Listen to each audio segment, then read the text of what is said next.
Bismillahirrahmanirrahim. Assalamualaikum warahmatullahi wabarakatuh. Alhamdulillahirabbil alamin wa bihi nasta'inu ala umurid dunya waddin. Wassalatu wassalamu ala asyrafil anbiya'i wal mursalin sayyidina wa maulana Muhammadin wa ala alihi wa sahbihi ajmain, amma ba'd. Rabbi shrah li sadri wa yassir li amri wahlul 'uqdatam min lisani yafqahu qawli, amma ba'd. Alhamdulillah, kita masih diberikan kesempatan, diberikan kenikmatan untuk melanjutkan kajian ini, yaitu pada malam yang ke-6. Semoga kita senantiasa diberikan keistiqomahan dalam mengkaji tafsir surat Yasin ini. Jamaah sekalian yang dirahmati oleh Allah Subhanahu wa taala, mari kita mulai kajian ini agar mendapat keberkahan. Mari kita buka dengan surat Al-Fatihah. Ila hadratin Nabi Mustafa Rasulullah Muhammadin sallallahu alaihi wasallam wa ali wazwajihi wa dzurriyyatihi wa ali baitihi wa jami'i awliya'illah wa asfiya'illah wa ulama'illah wa rijalillah min masyariqil ardi ila magharibiha barriyah wa barihah, khususan Syekh Abdul Qadir Al-Jailani wa Syekh Abu Hamid Muhammad Ghazali wa Syekh Habib Abdullah bin Alawi Al-Haddad radhiyallahu anhum. Thumma ila hadrati jami'i ahli silsilati qiraatil Qur'anil azim, khususan Syekhina Kiai Haji Munawwir Kerapiak wa Syekhina Kiai Haji Muntaha Nasabah wa Syekhina Kiai Haji Abdul Afandi Kerapiak wa Syekhina Kiai Haji Abdul Qadir Kerapiak wa Syekhina Kiai Haji Abdul Hamid Pasuruan wa Syekhina Habib Husain Ba'bud Malang wa Syekhina Sunan Pandanaran Al-Bayati wa Syekhina Kiai Haji Mufid Mas'ud wa zaujatihi punya Haji Rahman Munawwir wa Syekhina Kiai Haji Mu'tasim Billah wa Syekhina Kiai Haji Imran Sadi Malik wa Syekhina Kiai Haji Adlan Ali wa Syekhina Kiai Haji Mahfur Ali, khususan mu'alif hadzal kitab ya Allah Syekh Hamami Zadah rahimahullah taala. Al-Fatihah. A'udzu billahi minasyaitonir rajim. Bismillahirrahmanirrahim. Alhamdulillahi rabbil alamin, arrahmanir rahim, maliki yaumiddin. Iyyaka na'budu wa iyyaka nasta'in. Ihdinas siratal mustaqim, siratal ladzina an'amta 'alaihim ghairil maghdubi 'alaihim waladdallin. Amin. Silakan pada para pemirsa sekalian dibuka Qur'annya, yaitu surat Yasin. Sekarang kita masuk ke ayat yaitu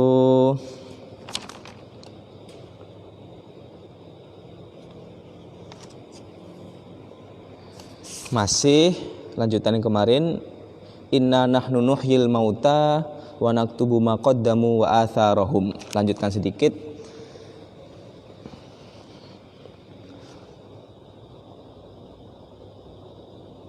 Berarti ayat ke-12. Bismillahirrahmanirrahim. Kemarin kita sudah membahas tentang yaitu apa itu yang dimaksud dengan wa naktubu ma qaddamu wa atharahum. Dan kami catat, kami tulis apa-apa yang telah engkau perbuat dan bekas-bekas yang telah engkau tinggalkan. Athar di situ, bekas-bekas di situ kemarin, yang pertama ada yang mengatakan bahwasanya yaitu khutuwati ilal masjid. Nah, langkah-langkah kita untuk pergi ke masjid. Nah, itu nanti dicatat oleh Allah, bekas-bekas. Dicatat oleh para malaikat-malaikat Allah. Sekarang lanjutannya, waruwiya fi tafsir atharahum, dan diriwayatkan dalam tafsir lafadz atharahum yaitu bekas. Apa itu bekas? Bukan bekas-bekas luka ya. Atharahum itu apa? Yakni tafsirannya adalah ma taraku min sunnati hasanatin sholihatin fa'umila biha ba'da mautihim, yaitu apa-apa yang ditinggalkan dari perbuatan yang hasanah, yang baik, perbuatan yang solehah, perbuatan yang soleh, Jadi perbuatan yang baik yang telah kita lakukan, yang telah kita kerjakan selama di dunia. Itu yang dimaksud dengan bekas tadi. Kemudian perbuatan baik itu tadi fa'umila biha ba'da mautihi. Kemudian diamalkan. Fa'umila itu diamalkan. Apa yang diamalkan perbuatan baik tadi? Ba'da biha, perbuatan baik tadi ba'da mautihim. Setelah orang itu meninggal. Jadi ada seseorang yang melakukan perbuatan baik, perbuatan soleh. Contoh, ada Heri buka pengajian TPQ, ngajari anak-anak kecil belajar Iqra, belajar Al-Quran, belajar membaca Al-Quran. Kemudian si Heri ini tadi meninggal. Anak didiknya ini karena sudah mahir, sudah lancar membaca Al-Quran, kemudian dia mengajarkan kepada orang lain lagi. Maka si Heri ini tadi walaupun dia sudah meninggal, tetap mendapatkan pahala. Karena mengapa? Karena meninggalkan bekas-bekas tadi, meninggalkan suatu amal yang baik, suatu amal yang soleh, walaupun sudah meninggal. Kan ada 3 perkara amal itu tidak akan terputus ketika kita sudah meninggal, termasuk sedekah jariyah, ilmu yang bermanfaat, anak yang berbakti, anak yang soleh kepada kedua orang tuanya. Kama ruwiya anin Nabi alaihi salam, sebagaimana dijelaskan, diterangkan di dalam hadis Nabi Muhammad sallallahu alaihi wasallam. Bagaimana bunyi hadisnya? Man sanna sunnatan hasanatan falahu ajruha wa ajru man amila biha mim ba'dihi. Barang siapa yang melaksanakan suatu perbuatan yang hasanah, yang baik, falahu ajruha, maka dia berhak mendapatkan pahala atas kebaikannya itu tadi. Wa ajru man amila biha, dan pahala bagi orang yang mengerjakan perbuatan baik itu tadi. Seperti contoh yang saya sebutkan sebelum ini tadi. Mim ba'dihi, walaupun seseorang itu sudah meninggal dunia. Mari kita terus banyak melakukan perbuatan-perbuatan yang baik, yang bermanfaat. Bermanfaat tidak hanya pada diri kita sendiri, tapi bermanfaat bagi lingkungan di sekitar kita. Tidak harus pintar-pintar, sedikit ilmu, tapi kita amalkan supaya manfaat ilmu yang kita dapat itu. Lanjutan hadisnya, min ghairi ayyangkusa min ujurihim, tanpa dikurangi sedikit pun pahalanya. Tidak sama sekali dikurangi pahalanya, walaupun orang tadi sudah meninggal dunia. Walaupun orang tadi sudah meninggal dunia. Ada orang yang nyumbang pembangunan masjid, termasuk masjid yang kita tempati pada malam hari ini. Ini adalah amal jariyah dari seorang dokter. Amal jariyah ini akan terus mengalir walaupun yang bersangkutan tadi sudah meninggal dunia, dan tidak sedikit pun dikurangi pahalanya. Tidak sedikit pun dikurangi pahalanya, tetap.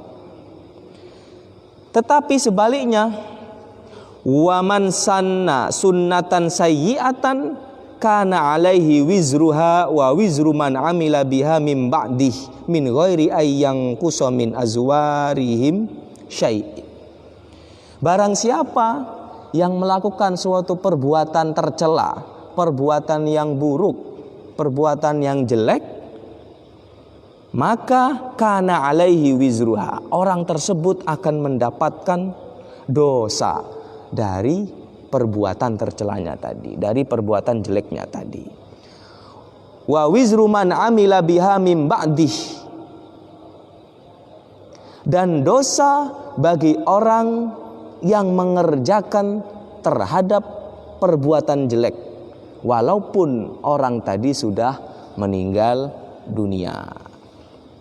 Nah, itu ada seorang dulunya ketika di dunia, hidup di dunia itu membuat misalnya warung remang-remang.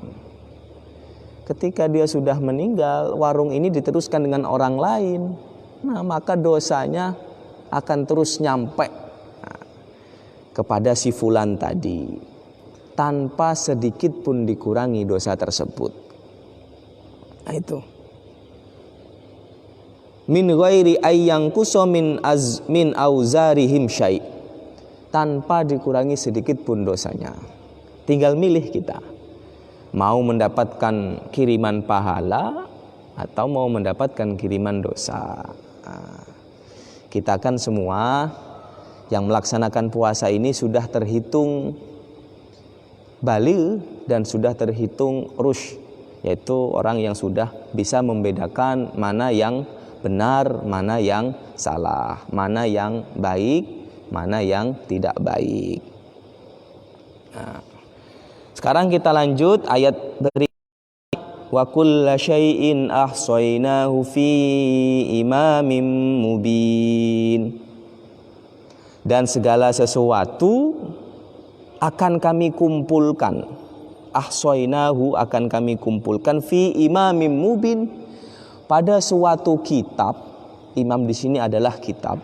Pada suatu kitabnya itu adalah kitab yang jelas, kitab yang nyata, fi imamin mubin.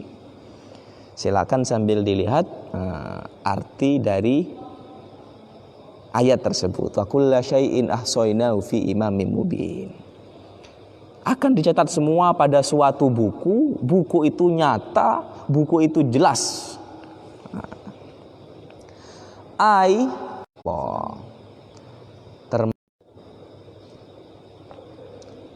Dijelaskan di Lauhil Mahfuz.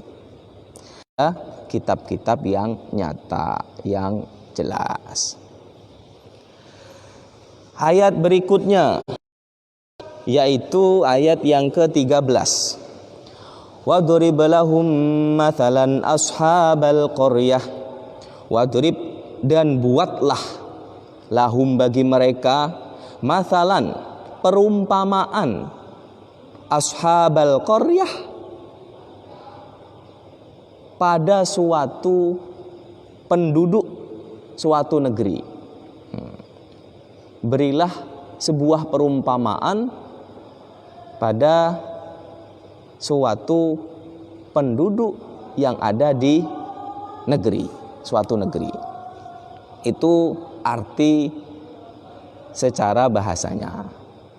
Kalau kita hanya sekedar mengetahui, hanya sekedar membaca arti dari ayat, mungkin kita tidak tahu perumpamaan apa yang dimaksud, penduduk kota mana yang dimaksud. Tidak akan bisa kita jumpai pada arti yang terdapat di dalam Al-Quran itu. Akan kita jumpai pada kitab-kitab tafsir, kitab-kitab ulama mufassir, ulama yang ahli dalam ilmu tafsir. Mari kita simak apa yang dimaksud dengan wadrib lahum mathalan ashabal qaryah. Yaitu uzkur lahum ya Muhammad, ceritakanlah wahai Muhammad kepada mereka, kepada kaum-kaum. Wahai Muhammad. Jadi Muhammad disuruh menceritakan kepada kaum-kaumnya. Menceritakan apa? Wa mathil halahum bikisoti ashabil qaryah, yaitu berikan perumpamaan, berikan contoh terhadap tingkah laku penduduk suatu negeri. Nah, jadi Nabi Muhammad itu disuruh menceritakan bahwasanya dulu itu ada suatu negeri. Nah, negeri itu namanya apa? Dijelaskan di sini, wahia Antokiyah. Negerinya bernama Antokiyah. Nah, kalau dalam artinya nggak ada negeri itu negeri apa. Di sini dijelaskan nama negerinya Antokiyah. Jadi penduduk negeri Antokiyah. Nah, kemudian dilanjutkan dengan ayat berikutnya, idz ja'ahal mursalun idz arsalna ilaihi mutsnain. Ketika datang idz ja'ahal mursalun, ketika datang kepada penduduk negeri Antokiyah itu, siapa yang datang? Al mursaluna, para utusannya Allah. Datang kepada penduduk negeri Antokiyah. Idz arsalna ilaihi mutsnain, ketika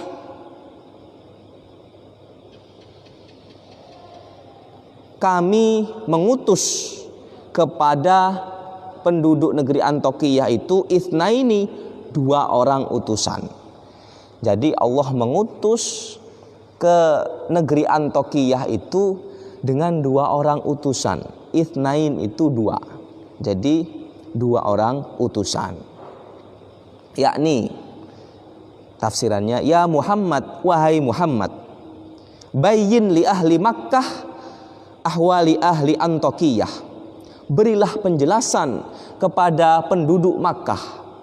Berilah suatu kabar, cerita kepada penduduk Makkah tentang apa? Ahwali ahli Antokiyah, tingkah laku keadaan penduduk tingkah laku keadaan yaitu negeri Antokiyah tadi, penduduk atau rakyat negeri Antokiyah tadi. Gimana ceritanya? Lianna arsalna ila kulli qaumin rasulan fa arsalna ila ahli Antokiyah rasulaini.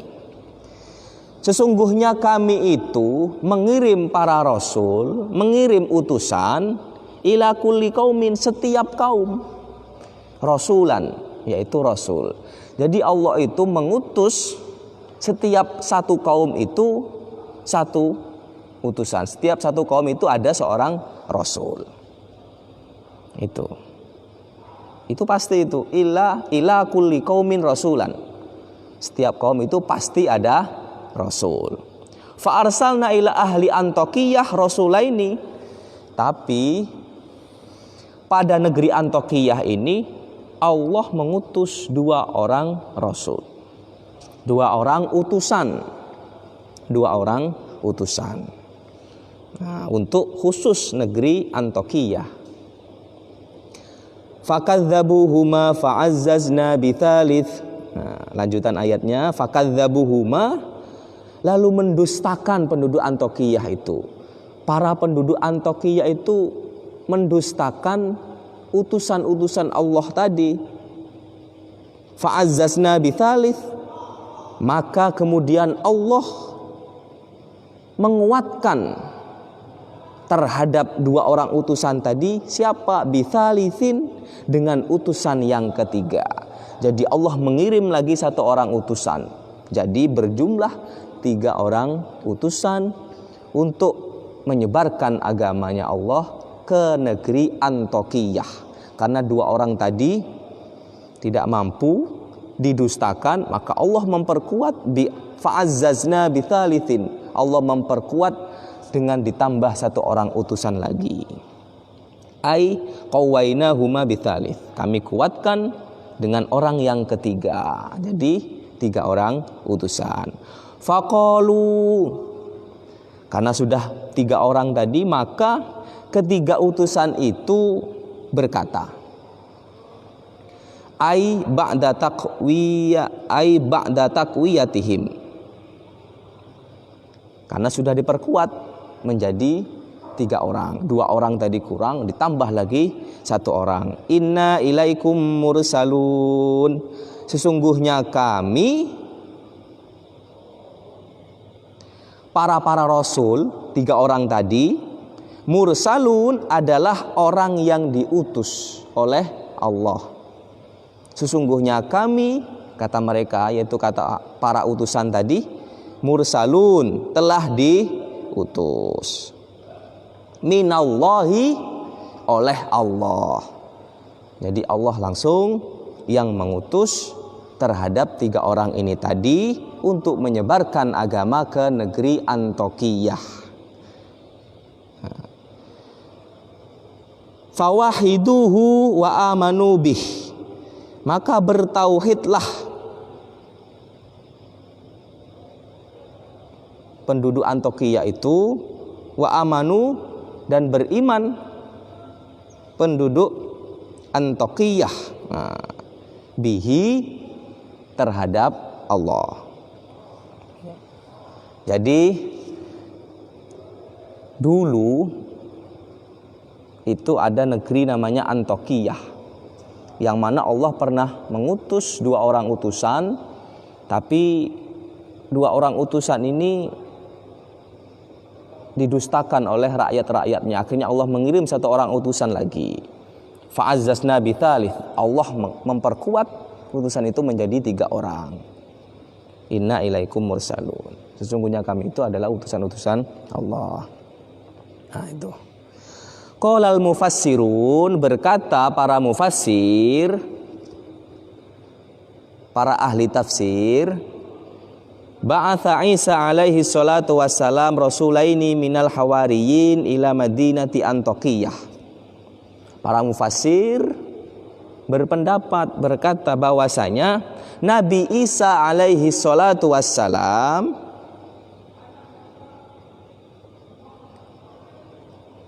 mengutus rasulaini, 2 orang utusannya, minal hawariyin, dari golongan hawariyin, dari orang-orang hawariyin. Jadi hawariyin itu nama suku atau golongan hawariyin. Ada juga yang berpendapat hawariyin itu murid-muridnya Nabi Isa. Kalau Nabi Muhammad disebut dengan sahabat. Sahabat itu adalah orang yang pernah berjumpa dengan Nabi dalam keadaan beriman. Itu yang dikatakan dengan sahabat. Dulu ada orang yang hidup pada zaman Nabi, yaitu Uwais Al-Qarni, tapi belum pernah berjumpa dengan Nabi, maka dia tidak dikatakan sahabat karena belum pernah berjumpa dengan Nabi.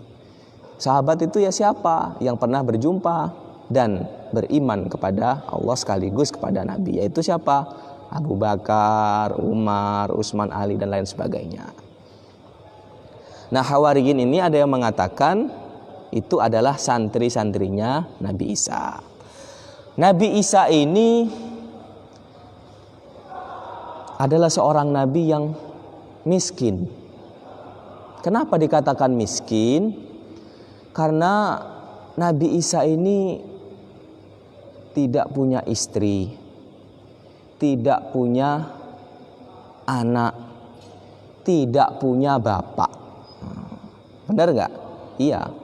Karena Nabi Isa ini lahir dari rahim ibunya yang bernama Maryam, tapi tidak memiliki seorang ayah. Karena Allah memberikan mukjizat, mengirimkan malaikat untuk menyampaikan kepada Maryam. Itu dijelaskan dalam surat Maryam. Tidak memiliki ayah, tidak memiliki istri, tidak memiliki anak. Itu Nabi Isa. Jadi dijelaskan dalam tafsir ulama tafsir tadi, Nabi Isa mengutus 2 orang rasul ila madinati Antokiyah, untuk pergi ke kota Antokiyah. Nah ini mufasir mengatakan lain lagi ya. Tadi dijelaskan, sekarang beda lagi. Mengutus 2 orang rasul ke negeri Antokiyah. Falamma kuruban minal Madinah ra'aya syaikhon yari'a ghanaman. Ketika 2 orang utusan tadi hampir sampai di kota Antioquia, ya, dua orang utusannya Nabi Isa tadi. Wah, kalau di Indonesia Syekh itu terkenal ilmunya sudah tinggi, ngembala kambing.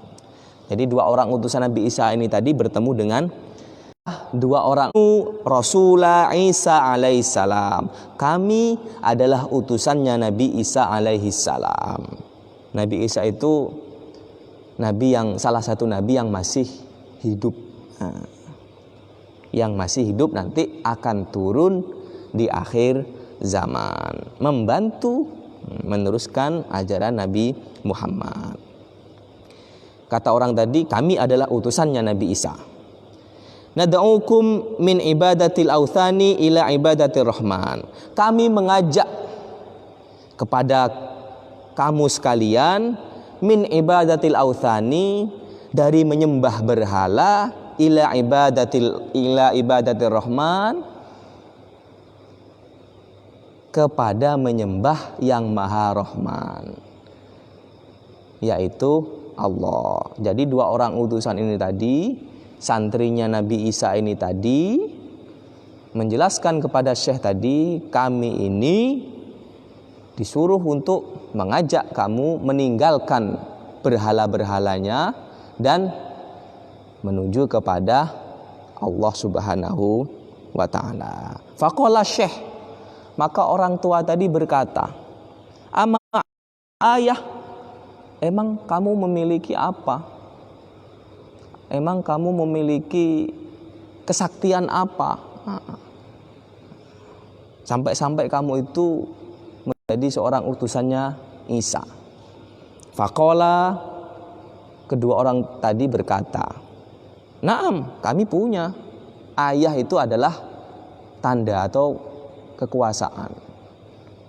Jadi tidak hanya ayah itu diartikan ayat, tapi juga tanda-tanda kekuasaan. Ya, kami punya. Yang salah satunya yaitu nashfil marid, kami bisa menyembuhkan orang yang sakit. Wa nubriul akmaha, kami bisa menyembuhkan orang yang buta, orang yang terganggu penglihatannya.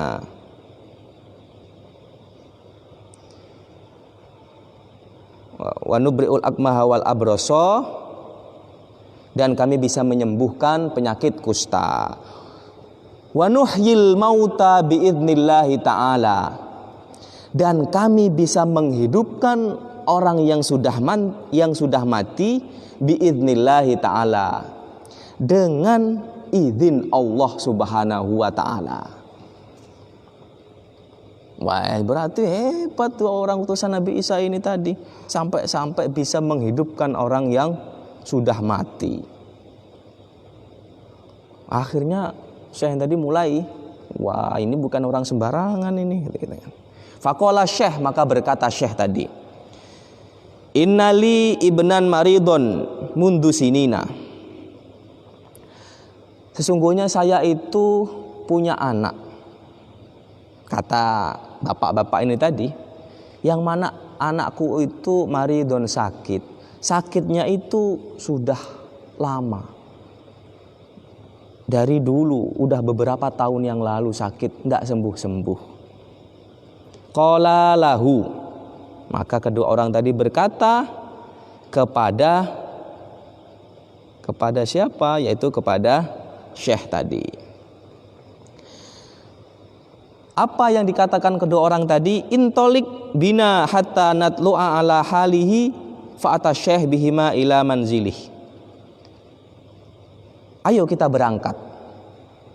Ayo kita berangkat bersama-sama. Kami ingin melihat keadaan anakmu, kata kedua orang utusan ini tadi. Fa'ata Syekh bihima. Akhirnya kedua orang utusan tadi berangkat bersama bapak tadi ila manzilihi, ke rumahnya, ke rumah orang tua tadi. Sudah sampai di rumah, sudah melihat keadaan anaknya tadi, apa yang dilakukan oleh kedua orang utusan tadi? Famasaha ibnahu. Kemudian anak tadi diusapkan diusapkan. Kalau ngusap tuh ya berarti pakai tangan gini kan. Faqoma biiznillahi ta'ala sahihan, maka tiba-tiba anak tadi koma. Koma itu berdiri, bukan koma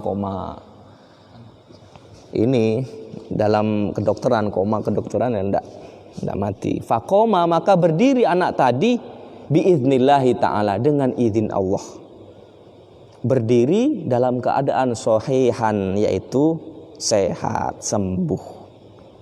Wah, berarti hebat dua orang utusan ini tadi.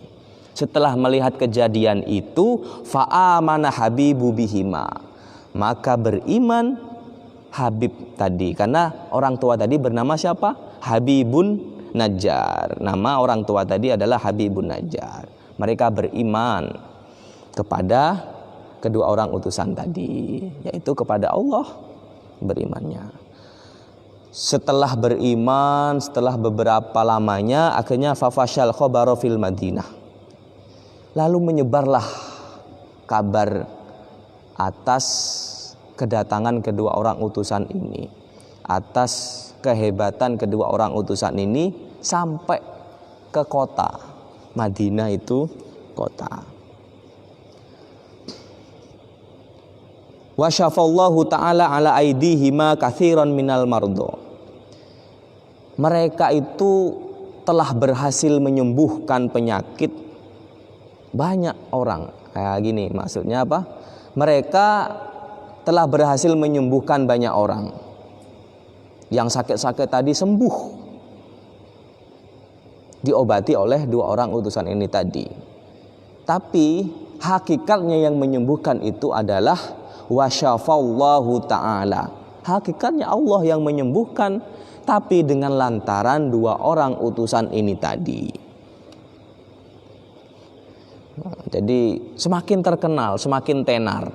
Sekarang kan banyak, apalagi sudah musim dunia maya ini, medsos ini dikit-dikit jadi terkenal. Karena sudah banyak menyembuhkan orang yang sakit.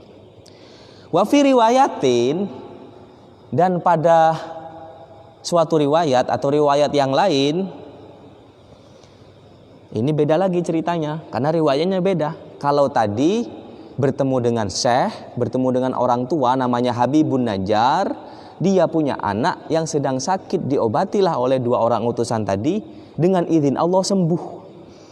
Setelah kejadian itu, akhirnya dua orang utusan ini tadi menjadi terkenal, dia banyak menyembuhkan orang yang sakit. Nah, riwayat lain berkata berbeda, menceritakan yang beda. Wa fi riwayatin,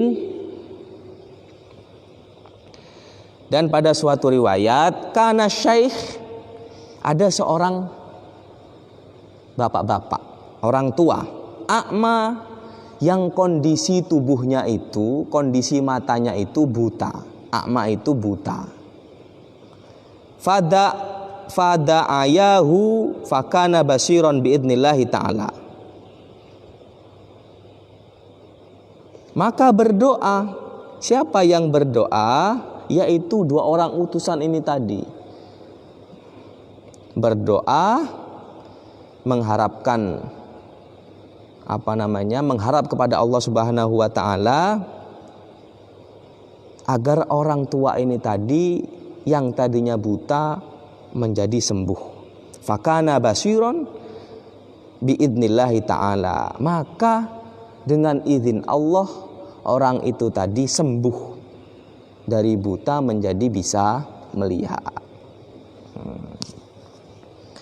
Ini beda versi riwayat yang lain. Jadi yang sakit adalah asyikhnya, yaitu sakitnya buta.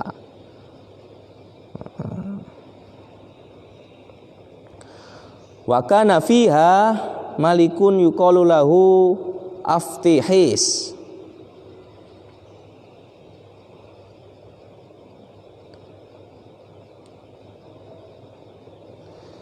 Dan ada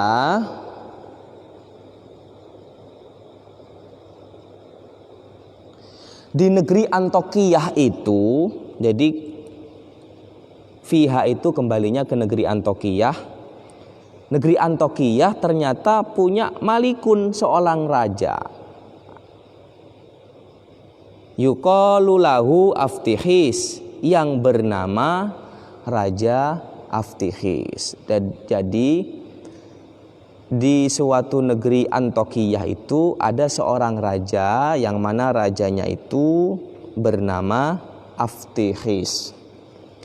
Wa kana min kibari muluk Yunani min ibadatil asnam. Yang mana Raja Aftihis ini tadi termasuk min kibari muluki Yunani, termasuk pembesar raja. Jadi termasuk pembesar raja-raja Yunani. Jadi hidup di zaman Yunani berarti rajanya juga termasuk ini hebat, karena pembesar dari raja-raja Yunani. Min ibadatil asnam, yang mana raja tersebut penyembah berhala. Raja tersebut menyembah berhala. Fa'atal khabara ilaihi fada'a hadaini faqala man antuma wallahu alam biswab. Cerita ini masih panjang. Kita lanjutkan pada perjumpaan yang akan datang, yaitu besok malam. Yang mana saya ulangi lagi, kita tidak hanya sekedar sebatas bisa membaca Al-Quran, tapi kita juga harus bisa memahami apa yang terkandung di dalam Al-Quran. Setelah kita sudah bisa itu, yang paling berat adalah bagaimana kita bisa mengamalkan apa yang terkandung di dalam Al-Quran. Karena apa? Al-Quran itu hudal lil muttaqin, menjadi petunjuk bagi orang-orang. 14. Semoga selalu oleh Allah Subhanahu wa taala, sehingga nantinya ilmu yang kita pelajari ini wa mu'afati minal fitani. Sekian, kurang dan lebihnya mohon maaf. Assalamualaikum.